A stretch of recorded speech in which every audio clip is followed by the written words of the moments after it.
En Vivir con Salud fomentamos estilos de vida saludables. Muy buenos días y bienvenidos a este programa de Vivir con Salud. Hoy vamos a trabajar las condiciones inflamatorias, sobre todo dos de ellas, de nuestro sistema digestivo. Y les recuerdo que siempre usted nos puede ver por notiuno.com/TV y escuchar por Notiuno 630 AM y por la banda FM del 94.3. En mayo se celebra el Día Mundial de las Enfermedades Inflamatorias del Intestino y es por tal razón que hoy queremos orientarte sobre ellas, porque sabemos que hay muchas personas en Puerto Rico que las padecen, así que vamos a hablar de las terapias que hay en el mercado para trabajar con estas condiciones. Me acompaña el doctor Ahmed Morales Jorge, gastroenterólogo. Muy buenos días, doctor. Muy buenos días, gracias por la oportunidad de estar con ustedes nuevamente y poder orientar a los radioescuchas. Gracias por su disponibilidad, sobre todo un fin de semana largo, que sabemos que mucha gente está, disfrutando del fin de semana y no regresan a trabajar hasta el martes. Vamos a hablar, ¿qué es esto de enfermedades inflamatorias del sistema digestivo? Como tú bien acabas de mencionar, son enfermedades inflamatorias de origen desconocido, como se estaba diciendo en la introducción. A ciencia cierta, pues no se sabe muy bien qué es lo que ocurre. Lo que generalmente es el consenso y lo más aceptado hoy en día es que nosotros nacemos con lo que se llama una predisposición genética. Y entonces a través del tiempo sucede algo en el transcurso de nuestra vida, entiéndase, comimos algo, bebimos algo, nos infectamos con algún tipo de bacteria, virus, que lo que hace es que activa esa genética y los pacientes entonces desarrollan la condición. Pero esto no es algo que se hereda, o sea, si en la familia hay problemas de condiciones inflamatorias del sistema digestivo, nosotros tenemos predisposición. Correcto, sí, estas condiciones en general del sistema inmunológico son hereditarias y el que tus familiares lo tengan pues te predispone a un riesgo más alto de tu poder padecerlas también, o inclusive se ha visto que pacientes, por ejemplo, que padecen X condición del sistema inmunológico, por ejemplo, lupus, artritis reumatoidea, no necesariamente Crohn's o colitis ulcerosa, sin embargo, sus hijos podrían padecer colitis ulcerosa o Crohn's a pesar que sus padres tienen lupus, por ejemplo, o artritis reumatoidea. O sea que esas dos condiciones, colitis ulcerosa y Crohn's, son las condiciones inflamatorias que más comúnmente vemos. Correcto. En Puerto Rico hay mucha gente que padece de estas condiciones, porque con la mala alimentación que tienen los puertorriqueños de años, entre las grasas, el mucho carbohidrato, la cosa frita, también eso ayuda y abona cuando ya tenemos esa predisposición. Es interesante esa pregunta porque quizás si nos remontamos en el tiempo, vamos a decir 30, 40 años atrás, estas condiciones pues se solía decir que eran bien raras en Puerto Rico, y lo interesante es que a lo mejor el problema era que no se reconocían, no había pues la maquinaria, no había el expertise para uno poder diagnosticar estas cosas adecuadamente, pero sí se ha visto que a través del tiempo estamos viendo un alza cada vez más y más alarmante en estas condiciones, y como tú bien dices, la alimentación podría ser un componente que esté influenciando en esto que está sucediendo. O sea que entonces estas son condiciones autoinmunes que el propio sistema inmunológico promueve. Correcto. O sea, como son otras condiciones, ¿verdad?, del sistema inmune. Quiere decir que esos sistemas inmunes de la mayor parte de las personas que padecen de estas condiciones inflamatorias es uno débil. Sí, lo que sucede es que cuando se activa el sistema inmunológico y da las manifestaciones de esta condición, lo que sucede es que el sistema inmunológico actúa fuera de proporción a, vamos a decir, un cuerpo extraño, a un antígeno, como se le llama científicamente, y entonces lamentablemente el cuerpo no es capaz de como apagar ese switch del sistema inmunológico, y entonces el paciente necesita tratamiento como para regular y modular ese sistema inmunológico y evitar entonces que el paciente prosiga con las manifestaciones de la condición. Le pregunto, ¿estas condiciones inflamatorias pueden ocurrir a cualquier edad o mayormente la vemos en la adultez? Esto es también lo bien interesante de esta condición, porque generalmente vemos dos picos de la condición, y hay un pico que es el más común.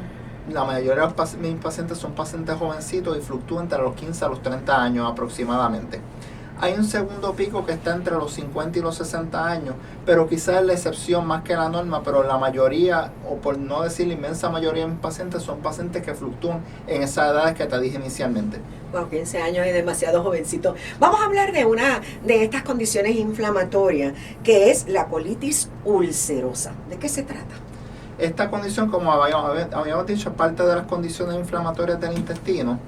Y lo que es peculiar de esta condición es que única y exclusivamente afecta el colon. El resto del tracto gastrointestinal está básicamente intacto y podría afectarte el colon pues en diferentes extensiones dependiendo cómo es que el paciente manifiesta su clínica, que podría ser única y exclusivamente el recto o el lado izquierdo del colon o el 50% del colon, y en algunos casos podría ser virtualmente el colon completo que está afectado por la condición.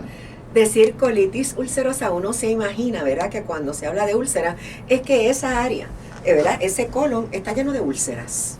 Correcto, ese nombre pues se le ha puesto así, ese ha sido el nombre que se ha puesto pues por muchísimos años, pero no necesariamente implica que cuando hagamos una colonoscopia vamos a ver úlceras necesariamente, pero sí los pacientes que tienen esta condición, cuando hacemos las colonoscopias, tienen unos hallazgos bien peculiares que nos hacen llevar a que el paciente pudiera tener esta condición. O sea que es a través entonces de ese estudio, de la colonoscopía, que nosotros podemos ver, aparte de los pólipos, ¿verdad?, que puedan estar ahí, que pueden llevar a tener cáncer, podemos ver entonces estas manifestaciones en el colon y determinar entonces que es colitis ulcerosa. Correcto, sí. Una vez el paciente lo tenemos enfrente, él nos da pues la serie de síntomas que tiene, nosotros pues tenemos la malicia de pensar que el paciente pudiera tener eso, entonces se le hace la colonoscopía y ahí cuando la hacemos pues tomamos las biopsias, porque también hay casos que la colitis ulcerosa, los cambios que vemos en las paredes del colon se pudieran confundir con otras condiciones inflamatorias del intestino que a lo mejor son que se resuelven por ellas mismas, como es por ejemplo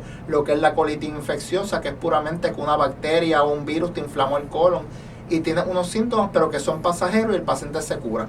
Lo que es también el concepto de la colitis isquémica, que no es otra cosa que el flujo de sangre al colon se interrumpe por alguna razón, y los cambios que uno ve en el colon pudieran ser también bien parecidos a los cambios que vemos en los típicos pacientes que tienen colitis ulcerosa.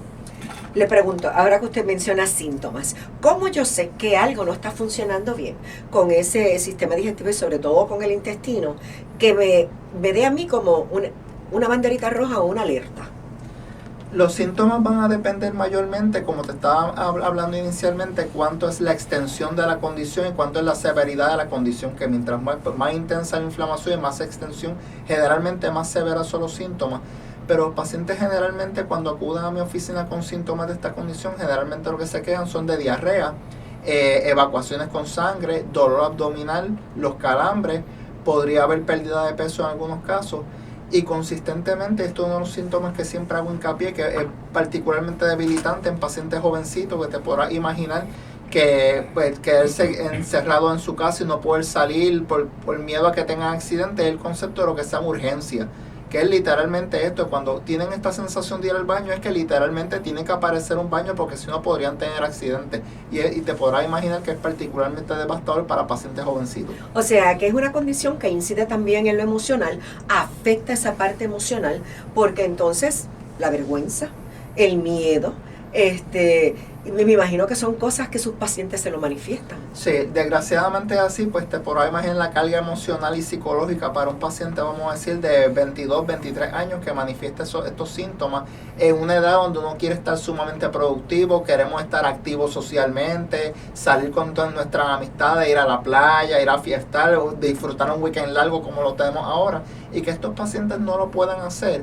Y el proceso de digestión para un paciente jovencito, de aceptar que tiene una enfermedad para toda la vida, no es lo mismo que para un paciente de mayor edad. O sea que no es solamente la parte gastrointestinal, y siempre hago hincapié de esto, también hay que bregar el componente emocional, psicológico, entre otras cosas. O sea que entonces el tratamiento que se le da a estos pacientes va en esas dos vías: el tratamiento médico para trabajar con la colitis ulcerosa y el tratamiento entonces para trabajar sus emociones. Correcto. Yo siempre le digo bromeando a los pacientes que yo pues te voy a tratar la parte de la colitis ulcerosa, pues de la parte gastrointestinal, pero también hay que curarte la colitis ulcerosa del alma, del corazón, del espíritu y del cerebro, porque todo esto influye y es un componente crucial del tratamiento adecuado de estos pacientes. Y también en esas edades estamos, ¿verdad?, terminando universidad. Muchos de los jóvenes entre 15 a 22 años están en el deporte, algunos con sueños y metas de irse a lo mejor a tener becas en Estados Unidos para pertenecer a equipos, ¿verdad?, becas deportivas, y entonces tener esta condición pues les impide muchas veces, me imagino, que lograr sueños y metas. Claro, y eso ha sido parte del mensaje que yo quiero transmitir, que yo te he dicho en cápsulas anteriores. Yo soy paciente de colitis ulcerosa a partir de los 24 años y miren hasta dónde yo he llegado, que soy médico hoy en día, soy gastroenterólogo y yo quiero ser ejemplo de superación y quizás pues la condición que me ha dado, quizás pues vamos a decir que más que una maldición, vamos a decir quizás ha sido una bendición porque me ha hecho el médico que soy hoy en día, me ha hecho más humano, más empático y poder transmitir este mensaje de superación, que no porque los pacientes tengan esta condición implica que se acabó el mundo, que ya no pueden hacer sus cosas, no, que a la condición adecuadamente tratada y diagnosticada son capaces de vivir vidas perfectamente normales, plenas y satisfactorias. Ahora que hablamos de tratamiento, yo quiero que usted me diga qué existe para trabajar y tratar la colitis ulcerosa. Los tratamientos que hay actualmente pues van a depender de cuánto es la extensión de la condición y cuán severa es la condición. Y hay tratamientos que son de pastillas orales que el paciente se las toma, pueden haber supositorios o enemas si los pacientes tienen lo que se llama proctitis, que únicamente pues que el recto es lo único que está inflamado y el resto del colon se ve bien. Pero en muchos de los casos, ya que los pacientes necesitan tratamiento de lo que se llama prednisona o esteroides para poder controlar su condición, y estos medicamentos pues tienen muchos efectos desagradables, se han desarrollado lo que son los medicamentos avanzados o biológicos, como les llamamos, que son medicamentos que ya están saliendo por vía oral. Hay medicamentos inyectables o por infusión, que son los medicamentos que nos han permitido hoy en día controlar la condición adecuadamente, alterar el curso de la condición y de esa manera pues mejorar la calidad de vida de los pacientes. Y me imagino que esos inyectables se ponen cada cierto tiempo, o sea, no es algo que tengo que ponerme todos los días, lo que para muchos pacientes les facilita la vida.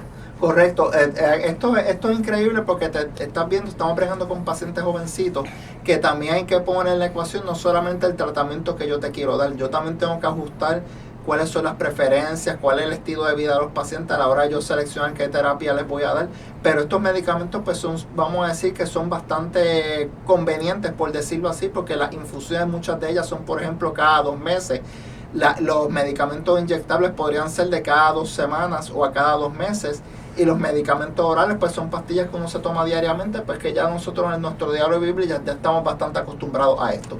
Yo estoy hablando con el doctor Ahmed Morales Jorge, gastroenterólogo, paciente también y ejemplo a seguir de lo que es la colitis ulcerosa y cómo con un buen tratamiento y me imagino que con una buena alimentación y el ejercicio podemos complementar y tener entonces el tratamiento adecuado para poder mantener a raya, ¿verdad? Esos síntomas y esa urgencia que nos da la condición. Quiero decirte que para que puedas aprender a conocer, a manejar esta enfermedad, usted puede llamar al 1-866-276-9670 para que usted obtenga ahí más recursos y apoyo. Puede acceder a crohnscolitispr.com. Me voy a la pausa. Cuando de tu salud se trata, escoge lo mejor. Vivir con salud. Con la periodista Luz Nereida Vélez. Regresamos en breve.